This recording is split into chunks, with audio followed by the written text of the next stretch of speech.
For more than a century, the lives of the Windsors have enthralled the nation, mesmerized the press, and inspired some of the most popular films and dramas of recent decades. But what's fact and what's fiction? There were rumours that not everything was right in the marriage. He was only on extremely loose terms with monogamy. Was the moment when the palace absolutely lost grip of the narrative. In this series, we delve deep into the archives to reveal controversial documents concealed for decades. This is a handwritten note saying, we're going to tap the King's phone. And meet royal insiders who witnessed history firsthand. She steps out and we realise this is a horror story. I'm about 4 feet from the princess. It was the first sign something was wrong. In this episode, we look at the perpetual conflict for the royal family between love and duty. One of the hardest challenges of being royal is marriage. You're not just marrying a person, you're marrying a job. There is this added component, there is this duty thing. After the fairy tale wedding comes a reality which has seen 3 out of 4 of the Queen's children divorced. We were living a lie.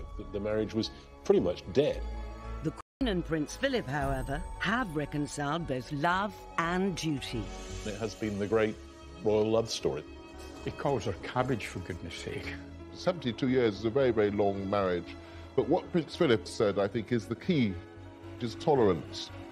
But will the next generation be able to do the same in the pressure cooker of the modern monarchy?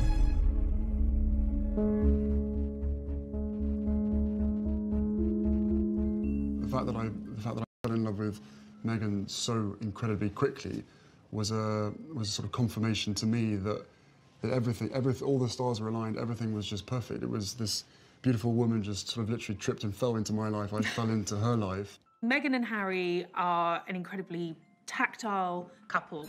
There's a lovely chemistry between them, and without a doubt it has increased Harry and Meghan's popularity. You know, they suddenly seem more real than royal. Love has never seemed more important to the royal family's popularity, but it's only part of the picture. I know the fact that she'll be unbelievably good at the job part of it as well is obviously a huge relief to me, because she'll be able to deal with everything else that comes with it. I really believe that William and Harry have learnt a lot of lessons from watching their parents' marriage. Diana told William and Harry to marry. William is completely devoted to Kate. They're clearly very much in love. They make a great team. I mean, the big difference was that William knew Kate before they married one another. They were at university together. They shared a house together as flatmates before they started going out, so there was a long courtship. And I think that she'd been sort of inducted into the family and knew what she was getting into. Harry's marriage to Meghan was more of a whirlwind affair. Here is Prince Harry. He's married an American, he's married a divorcee, and without a doubt this has been a very fast-moving royal romance. Yes, behind the scenes there were some questions being asked, just to make sure that Harry was sure, because of course, you know, divorce is something that has tainted the House of Windsor. The spectre of divorce has been hanging over the Windsor dynasty since 1936, when Edward VIII chose love over duty and abdicated rather than give up Wallis Simpson. The same loyal welcome, the amazing scenes of enthusiasm that mark him as undoubtedly deserving his well-earned title, the most popular man in the world. Despite his huge crowd appeal, Edward VIII was behind the scenes obsessed by Mrs. Simpson. Wallis Simpson was an American adventuress, in the words of Queen Mary. She absolutely captivated, entranced, bewitched him. Even though Wallis was still married to her second husband, the king was determined to make her his wife. This put him at loggerheads with the Prime Minister, Stanley Baldwin. He said to Baldwin that he was going to marry her, and Baldwin said, well, look, this simply isn't on. Parliament won't wear it. The king responded that he would marry Mrs. Simpson without government approval and, if necessary, abdicate. What Edward VIII did was to say, I have to be with the woman I love, and that takes priority over everything.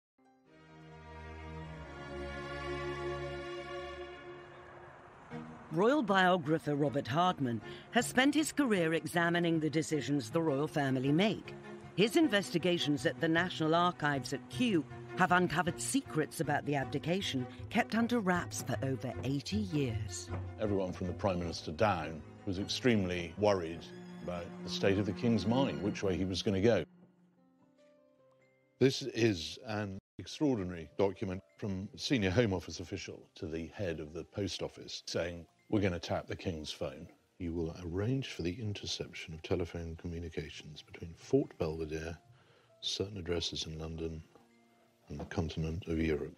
This is effectively saying, yes, he is, because we feel it's in the national interest. Mrs. Simpson has all sorts of dubious contacts and friendships, not least with German diplomats. The King was known to have met leading members of the British fascist movement. They want to know it all. And indeed, it was later discovered that it was an MI5 operative hiding in a bush in Green Park, listening to these phone conversations, who actually heard the first conversation where the King Edward VIII told his brother, Duke of York, that he was going to abdicate. The public only knew about it on the 3rd of December, and by the 10th, 11th of December, the King had gone. On the 12th of December, his brother was proclaimed George VI, and Edward left the country. He married Wallis in France in 1937. None of his family attended the wedding. Putting love over duty had changed the course of British history. None of them had been prepared for this. They'd been prepared for a life of living in a country house with horses and dogs, and that's basically what young Elizabeth wanted to do. That's what she was prepared for. She wanted to be a country lady. Just a decade later, the girl who had hoped to live a quiet life in the country had fallen in love, and the palace thought her choice, Prince Philip of Greece, was also unsuitable. There was this strand of British establishment thinking that he was a slightly dangerous outsider from a foreign royal house. The Greek royal family had been imported from Denmark, and so Prince Philip is not actually Greek at all. He has quite a lot of German and Russian blood in him. When he was just a baby, Philip's family went to live as impoverished exiles in Paris, and soon after, the Greek royal family were deposed. He was very much a man who had to make his own way in life. He said to me once that his mother was ill and his father was away, so he said, I had to get on with it. And get on with it he did. Luckily for Philip, he was rescued by his extended family. His mother's brother, Louis Mountbatten, helped transform Philip's fortunes by encouraging him to join the Royal Navy. He'd come up through this school of hard knocks, and he'd been very successful. He was good-looking, he was extremely attractive to women, and he caught the eye of Princess Elizabeth at Dartmouth.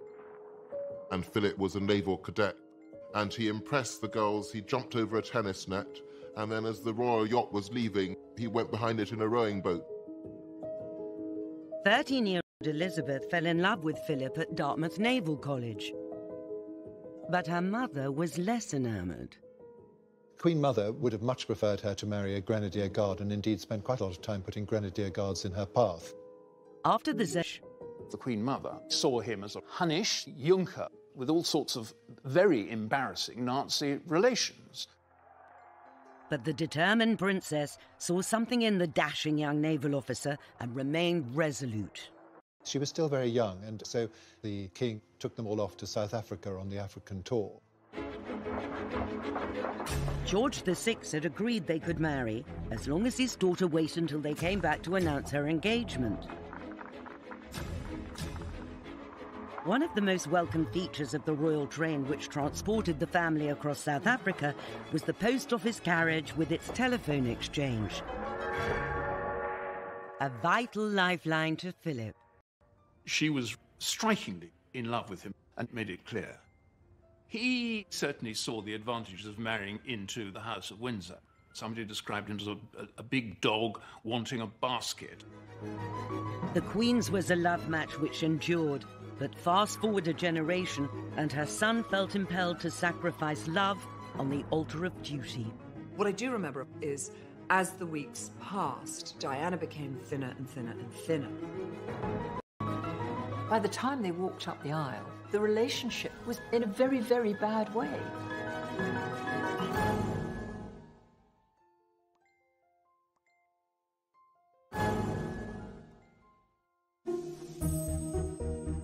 In 1980, Prince Charles was 32, and the pressure was on for him to marry and produce an heir.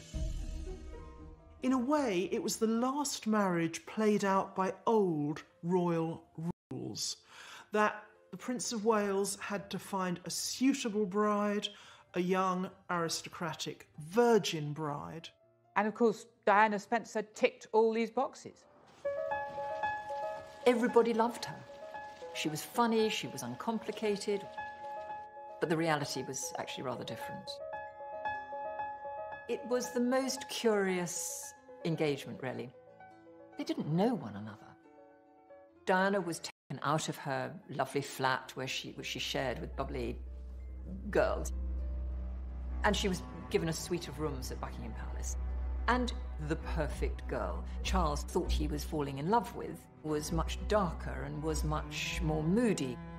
And by the time they walked up the aisle, the relationship was in a very, very bad way. An interview filmed on the eve of the wedding exposes the state of their relationship. What sort of reactions have you encountered to your marriage? Oh, the most overwhelming and touching reactions as far as we've been concerned. There's your vows. That's the most personal moment. And hardly any sort of eye contact. Is it going to be that for you, even though you know the eyes of the world are watching you at that very important moment? Well, I hope so, yes. I don't know about...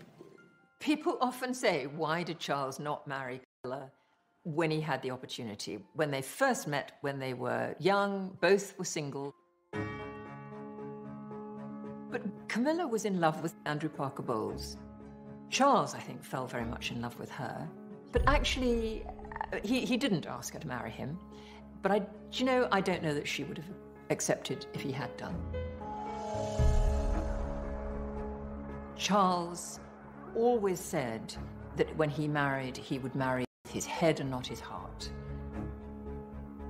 And that, I think, was a hangover from the lesson learnt from Edward's abdication. It could not be a passion that swept him away. I suspect they quite quickly found that they weren't ideally suited to each other, but unfortunately the world had fallen in love with her.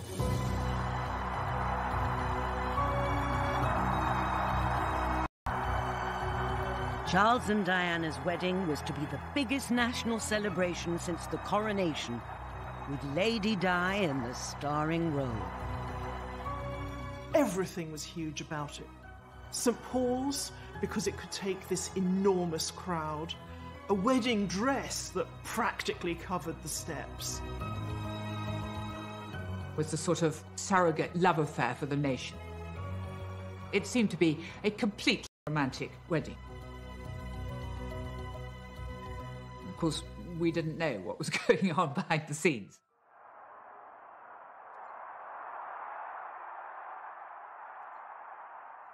Prince Charles's goddaughter, India Hicks, was one of the 5 bridesmaids and witnessed the feverish speculation surrounding the wedding dress. They were extraordinary, an extraordinary experience for a 13-year-old child. Whenever we turned up for dress fittings, the organisation of the car coming up and the world's press descending and trying to get any snap. When we were actually inside the Emmanuel's studio, I remember they had blocked out a lot of the windows because, of course, cameras had camped out on neighbouring buildings with long lenses to spy and sigh to see what the world's greatest fashion secret was going to look like. There was a feeling of fun around it all. We would be on the floor above, she would be in the floor below. Past, Diana became thinner and thinner and thinner. And they had to take the dress in and in and in. And so there was a lot of scurrying around to make sure that dress was fitting her. You got pretty close to Diana during those times, and there was always this feeling of Diana being the head girl. And we were in awe of her. And looking back, you think, my God, she was 19. She was just a child herself. But as a 13-year-old, I was quite impressed by her. During the dress fittings, this beautiful silk taffeta felt very princessy and very fairy tale-ish. Of course, what no one had tested or anticipated was cramming that amount of fabric in a very small carriage. Her father, herself, her dress and the 25-foot train trot gloriously down the Mall as the world watches. The carriage draws up and the trumpeters are trumpeting the horses, and the atmosphere was sensational and the crowds are going crazy. And the carriage door is opened by the footman and she steps out, and of course the train then begins to unfold itself and we realise this is a horror story. It is just 25 feet of crumpled mess.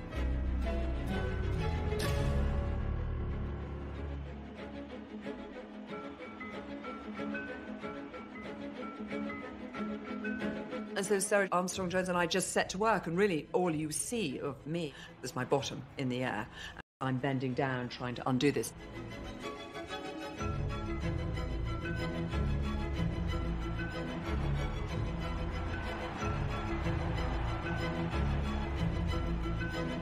There was a great ball afterwards at Buckingham Palace, and I was so excited. That was going to be my first ball. And after Charles and Diana's wedding, we went home, and I lay down for a moment, just a moment. And I woke up to discover my whole family had gone to the ball, and I had been left alone in the house. I was livid. I was so cross. Why had they not woken me? And my mother thought, oh, she's so tired, we'll leave her behind. I thought, bloody hell, I've missed the ball.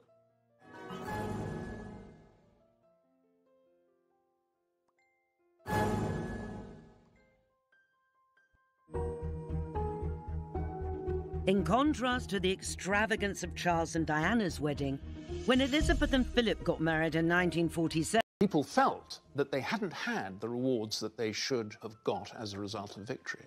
And all of a sudden, this great event took place, the marriage of the future Queen of England. And it was, as Churchill said, a great flash of colour in a period of grim, grey, dark, gloomy austerity.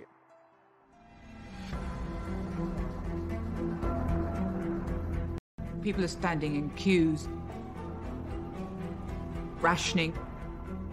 People really have not enough to eat. in keeping with the straitened times, the Prime Minister refused to make the wedding day a national holiday.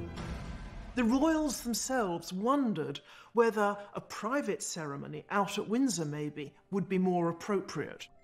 Robert Hardman has sifted through dozens of documents at the National Archives that show a government determined to economise. It's 2 years after the end of the Second World War. The country's broke, and there's no money for anything. And what you see here is the extraordinary extent to which the government is going to try and scrimp and save on everything. This is October, 1 month to go, and the Palace are finally approving a press stand, £275.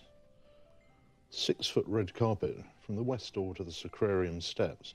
There's a debate going on about whether they're going to have new blue carpet in Westminster Abbey for £100. Well, there's a second-hand red carpet that might be used, which would be £83, although someone else has found another red carpet that might do for £75.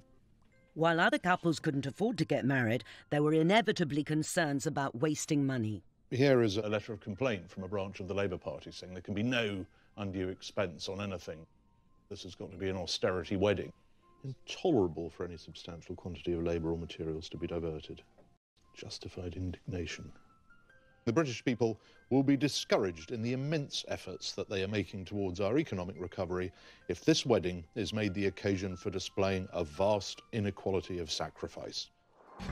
But in the end, the public didn't have the appetite for a wedding done on the cheap, and they wanted to play a part in making it a day to remember. Wedding gifts were sent from all over the world and displayed at St James's Palace. And huge numbers of people turned up to see them. A lot of people abroad thought Britain was starving, so a lot of people sent the princess food. She received something like 500 tins of pineapple. A lady in Brooklyn sent a turkey. She also received 148 pairs of stockings. And a couple of kittens sent by a pair of district nurses. Clydebank Council decided it'd be a good idea to send her a sewing machine. Oh, and Gandhi sent a tree famously, mistook it for a loincloth and complained about the indelicacy. Hundreds of sympathetic women across the country sent in clothing coupons for the wedding dress. Designed by Norman Hartnell, it was an exquisite austerity miracle, complete with 15-foot train. Oh, look at all that. I love the dress. It was beautiful sort of satin, and I think there was a huge lily somewhere, and it was embroidered with sequins. I just remember it being lovely for her. Lady Mary Coleman is the Queen Mother's niece and the Queen's cousin. She's never spoken about the Queen in public before. Now, at 87, she's agreed to remember that joyous day back in 1947. We were 14, my twin and I, and we were at boarding school.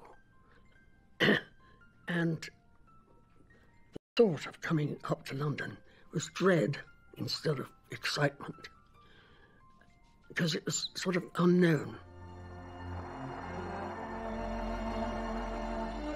I remember the whole thing, the crowds, they were just so enthusiastic. You just gasped when you saw them all waving their flags. And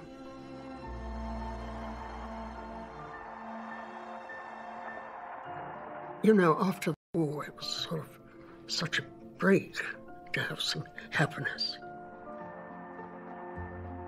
The ceremony was very touching. The Archbishop said that in many ways this was just like the wedding of an ordinary couple in all the Yorkshire Dales. She looked as if she could almost see heaven. She was really happy. It was wonderful. And he looked happy too. So that's good. I remember being glad that we were there. Following the King and Queen in the procession, Princess Andrew of Greece, the Queen of the Hellenes, and the Boy King of Iraq. The people who couldn't come to the wedding, rather tellingly, were Prince Philip's sisters, because all of his surviving sisters had been married to German nobility who played an active part in the Nazi cause, so they couldn't possibly make an appearance. It was that close to the war.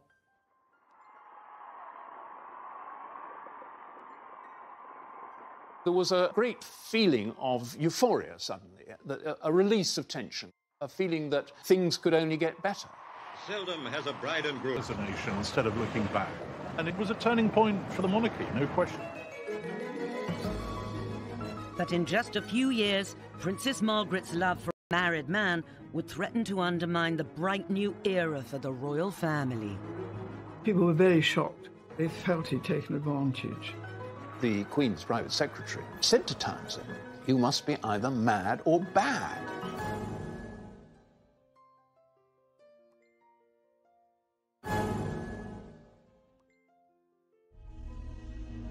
Ken Lennox photographed the royal family for over half a century and took the first grainy photograph of Diana with Charles on the banks of the River Dee in 1980.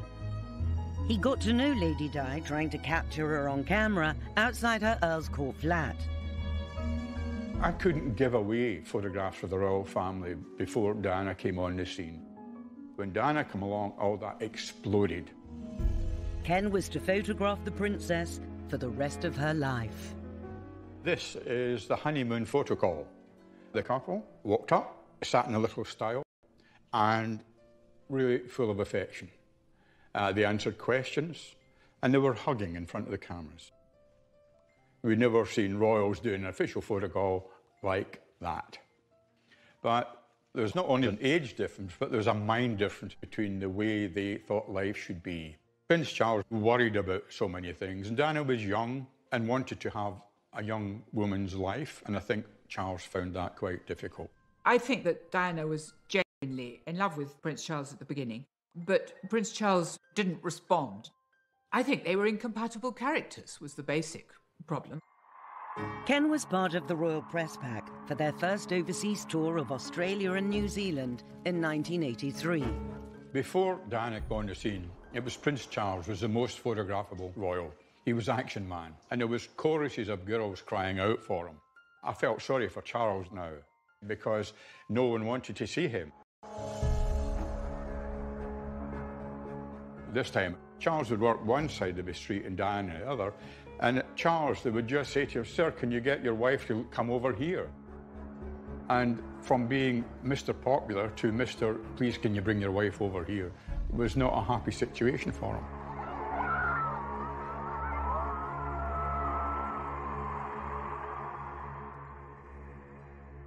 I'm about 4 feet from the princess, and I'm trying to get a bit of the opera house in the background and some of the crowd. And Diana burst into tears and wept for a couple of minutes.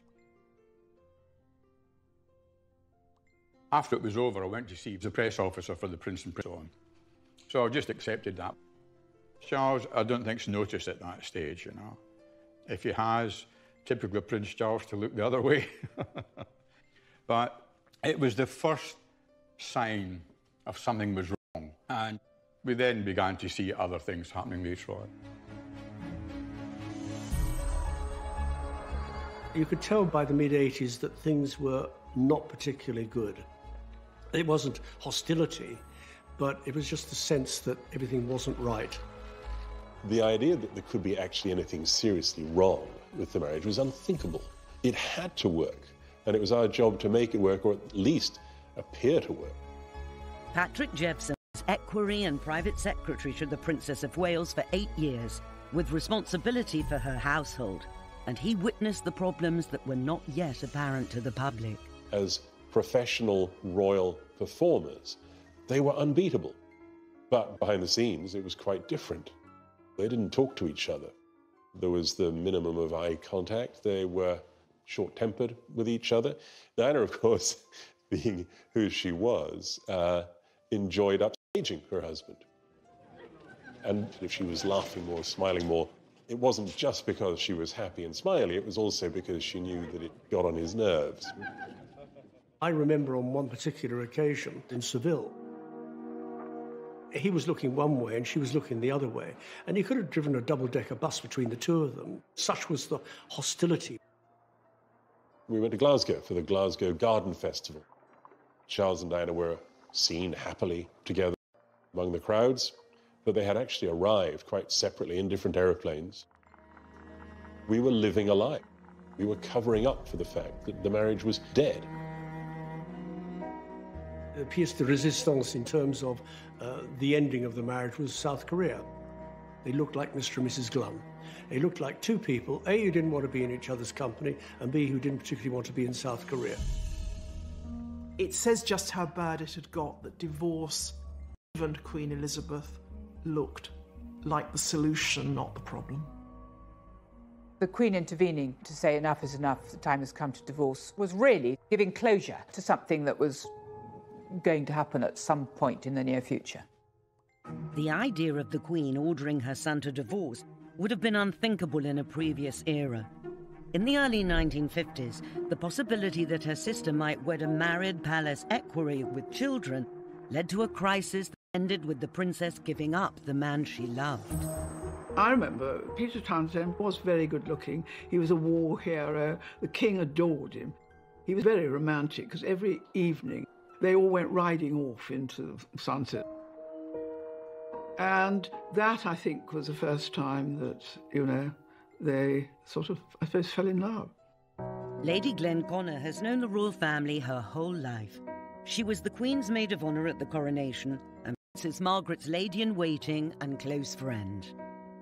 This is a picture of me, Princess Margaret, the Queen, and Princess Margaret is looking at my feet. And when she was staying with me, we were looking at the old photographs. I said, "Why are you looking at my feet?" And she said, "Well, because you had silver shoes. I had brown ones. I was so jealous of your silver shoes." Anyway, Princess Margaret and I did have great fun. And in those days, we had this nursery footman, and we were always hiding behind doors to go boo, you know, when he came along with his tray. And I can remember the Queen saying, "Margaret, what are you doing? Are you behaving?" Of course we weren't. The traditional picture of Princess Margaret is that she was the naughty one, while her elder sister was the goody-goody two-shoes. And there's a lot of truth in that. Her father absolutely adored her. He couldn't believe he'd created this beautiful creature. I mean, he always used to say, "Lilibet is my pride and Margaret is my joy." It's difficult to think back as to the extraordinary glamour and good looks. She was a pocket Venus. She was absolutely the Princess Di of her age.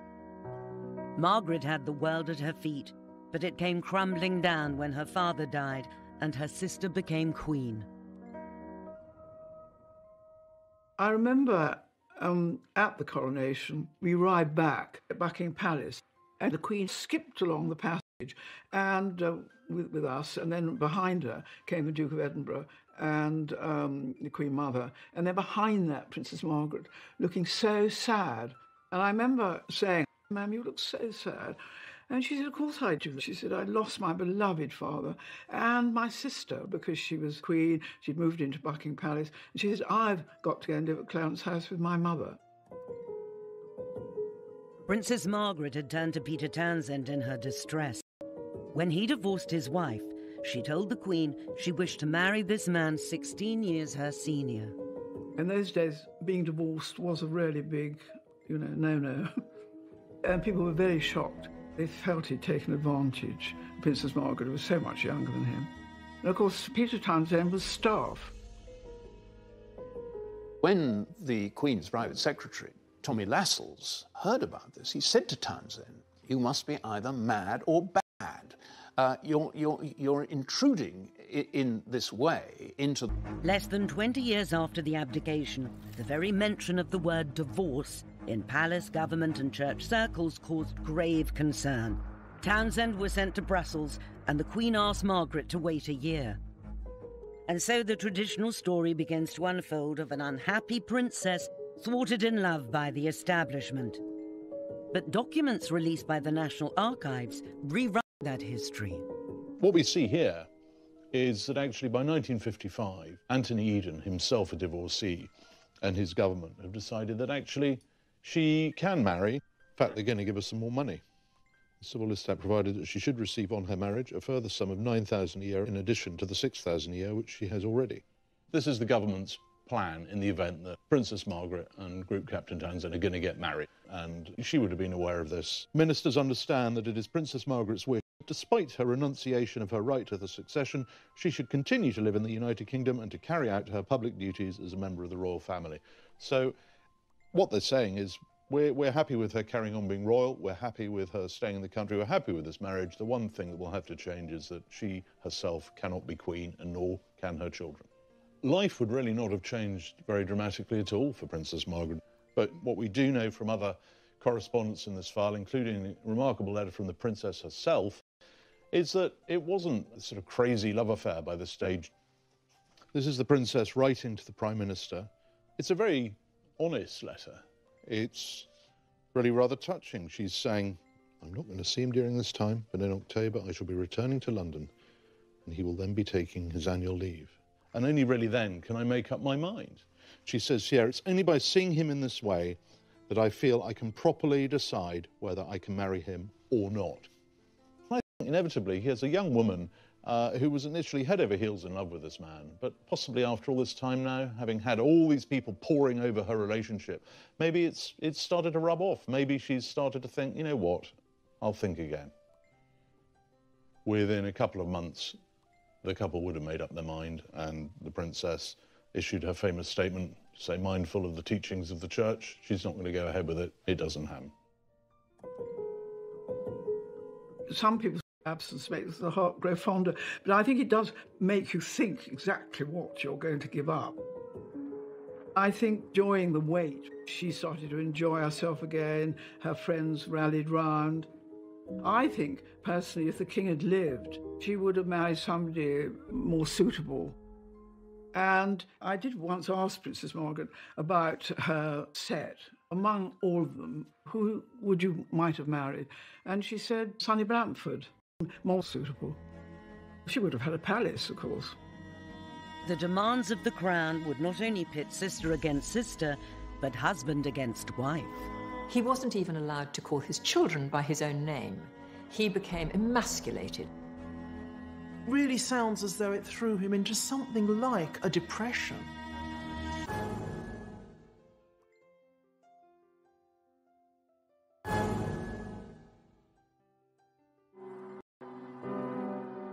When George VI died, aged just 56, in 1952, it sent shockwaves through the entire family. Not only did Princess Elizabeth take on the heavy responsibility of the crown, but her husband had to give up the career he loved. This posed a massive strain on the Queen's marriage to Prince Philip, because Prince Philip imagined, with good reason, that he was going to have a good career in the Navy. Suddenly, she went from being a naval wife to queen, and he went from being a naval officer in command of his own ship to being a consort, to walking 3 steps behind his wife, which totally went against the grain for this man, who is the ultimate alpha male. He wanted to modernise and streamline the monarchy. And of course, the courtiers weren't having any of this. Prince Philip came up against plenty of opposition. The palace old guard. They used to refer to these establishment figures as the men with moustaches. And he's not allowed anywhere near red boxes, he's not allowed anywhere near prime ministerial audiences, he's very much kept at arm's length. He wasn't even allowed to call his children by his own name. He became emasculated. I mean, he said at one point, "What am I? Am I nothing more than a bloody amoeba?" It really sounds as though it threw him into something like a depression. He began living this slightly raffish life. His membership of the famous Thursday Club, a lunch club, with other young men about town, but also with a certain number of party girls. It must have been a very difficult period for her. She knew that her husband was hurting and that it was difficult for him and that some people were not treating him very well. A solution seemed to lie in the newly completed Britannia. Philip would open the Olympic Games in Australia and then tour the far-flung islands of the Commonwealth aboard the royal yacht. It was to fly the flag, of course, but perhaps it was also to give Prince Philip a little time back at sea and a little time away from the constraints of his role. But that all went wrong when one of the close associates of the prince, Mike Parker, was summoned back to England to appear in the divorce courts, and that tar spread. The divorce of his close friend, coupled with Philip's 4-month absence, was enough to open the floodgates of speculation about the state of the royal couple's marriage. There were rumours that not everything was right in the marriage. For the first time ever, the Queen issued an official denial saying it was quite untrue that there was a rift. For added emphasis, she made the Duke a prince on his return home. It must have been a crisis in the early marriage, and it's the sort of crisis that's only possible to negotiate if you actually love the person you're married to.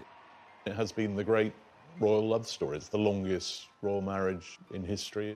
It's one of the many records that the Queen can lay claim to. I suspect it's probably the one she holds most dear.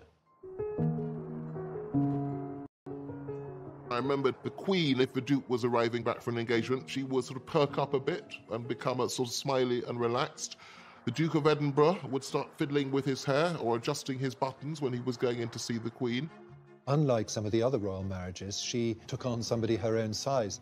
And I think she's appreciated over the years the fact that he is the one person who can actually say exactly what he thinks to her. There's a lot of intimacy, almost in crowds, is that you're these two people on this very, very strange journey and with this unique life. And I think that there's a very, very powerful bond. As Harry famously said, I don't think she could have done it without him. Today, the young royals have more freedom than ever before to marry who they want. William, without a doubt, tore up royal history because Kate was a commoner. She was regular girl from the home counties. But putting duty first is still the #1 quality in any royal marriage. There is a sort of tick list that has to be met. Discretion, duty, and putting duty before self, most importantly. And the Queen has very much been the personification of that. Prince William must look at his grandparents' relationship, which has endured 70 years, a great example of a successful matrimony, and I'm sure he hopes that for himself too. William certainly seems to have had this in mind when he proposed to Kate. I do think that William always has one eye to the fact that he is going to be king, so whomever he married is going to be queen. I think it helped that Catherine was a personality who is quite publicly put wrong, does she? Prince William lives next door to me up here. I see them shopping. Duchess of Cambridge has done a really good job. She hasn't put herself forward, which was what happened with the Princess of Wales. And she's glorious looking and sweet and perfect, but she lets Prince William take the lead, and I think that is what the Duchess of Sussex may have to learn, that, that's what we want in the royal family. Kate had the benefit of 10 years knowing William to size up the demands of royal life before they married. For Meghan, it was different. Meghan has had a normal life, if an acting Hollywood career can be called a normal life. I think they're massively in love, and I think together they are a very powerful couple. I think they both realise that they have this public position. It's global. And I've been told by aides that they want to change the world.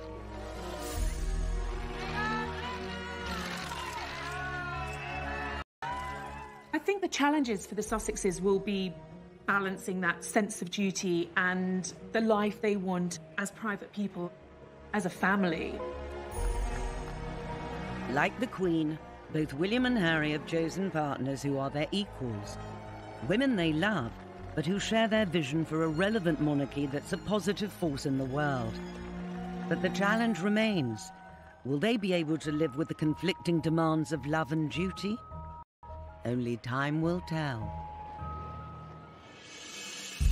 Next time, another difficult marriage between the royal family and the press. Stay there! Stay there! Meghan felt from an early stage that the British press was out to get her.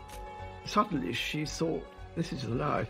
She had no sense of self-preservation, let alone decorum. They said they'd pictures, and I agreed to pay close to £1 million.